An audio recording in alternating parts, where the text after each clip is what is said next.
बातमी आहे रवींद्र वायकरांची। ठाकरे गटाचे आमदार रवींद्र वायकर यांच्या घरावर ईडीची धाड पडलेली आहे। जोगेश्वरी मधल्या भूखंड घोटाळा प्रकरणी ईडीने ही छापेमारी केली। सकाळी 8:30 वाजल्यापासून ईडीचं पथक वायकर यांच्या घरी दाखल झाले। ईडीचे 10 ते 12 अधिकारी वायकरांच्या घरी चौकशीसाठी दाखल झाले।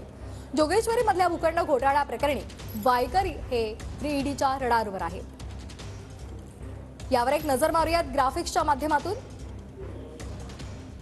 जोगेश्वरी मधील भूखंड घोटाळा प्रकरणी ईडीचं धाड सत्र सुरू आहे। रवींद्र वायकर यांच्या घरी सकाळी 8:30 वाजता ईडीचे 10 ते 12 अधिकारी दाखल झाले।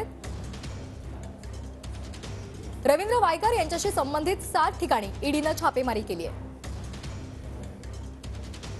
रवींद्र वायकर यांच्यासह त्यांच्या भागीदारांवरही ईडीनं धाड टाकली आहे।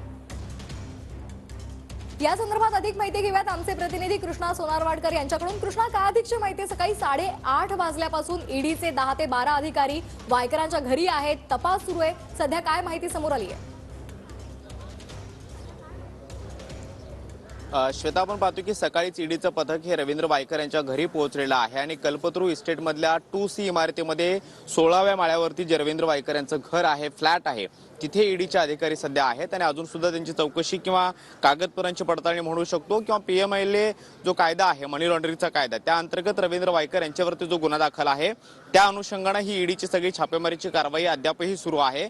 अजून काही तास ही छापेमारीची कारवाई चालू शकते आणि किंवा रवींद्र वायकर यांना समन्स दिलं जाऊ शकतं आणि चौकशीला हजर राहण्याच्या सूचना सुद्धा दिल्या जाऊ शकतात। आपण पाहतो की सकाळी 8च्या सुमारास हे ईडीचं पथक जे आहे ते या ठिकाणी पोहोचलेलं होतं आणि त्यानंतर शिवसैनिक जे आहेत किंवा शिवसेना ठाकरे गटाचे जे काही कार्यकर्ते आहेत, पदाधिकारी आहेत, ते सुद्धा या ठिकाणी जमल्याचं पाहायला मिळते आणि सकाळपासून ते याच परिसरामध्ये आपल्याला पाहायला मिळत आहेत। मात्र रवींद्र वायकर यांच्या घरी ईडीचे अधिकारी कागदपत्रांची पडताळणी करतायत। जोगेश्वरी भूखंड घोटाळ्यामध्ये मुंबई महानगरपालिकेच्या अधिकाऱ्यांना हाताशी धरून काही कागदपत्रांची फोर्जरी करून बनावट कागदपत्रांच्या आधारे त्यांनी परवानगी मिळवलेली होती आणि त्या ठिकाणी 5 स्टार हॉटेल जे बांधण्याचा प्रयत्न रवींद्र वायकर यांच्या माध्यमातून केला जात होता, असा एक आरोप भाजप नेते किरीट सोमय्या यांनी केलेला होता आणि त्यानंतर मुंबई पोलिसांनी सप्टेंबर महिन्यामध्ये आर्थिक गुन्हे शाखेनं गुन्हा दाखल केलेला होता आणि त्या अनुषंगाने तपास सुद्धा करण्यात आलेला होता। यापूर्वी आर्थिक गुन्हे शाखेनं रवींद्र वायकर यांचा जबाब नोंदवलेला आहे आणि आता ईडीनं सुद्धा यामध्ये तपासाला सुरुवात केलेली आहे।